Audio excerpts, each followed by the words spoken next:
If you're sat in rows 1, 12 or 13, then all jackets, bags and loose items must be placed into the overhead lockers as these are emergency exit routes.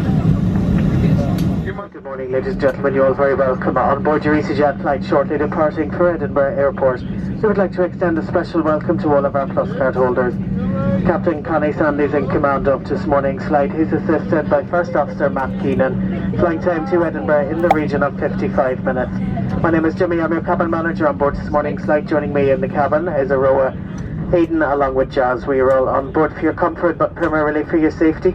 If there is anything you do need throughout the flight, then please just ask. We're now going to take you through the safety features of this Airbus A320 series aircraft. Please do pay attention to illuminated signs and crew instructions, including the following procedures.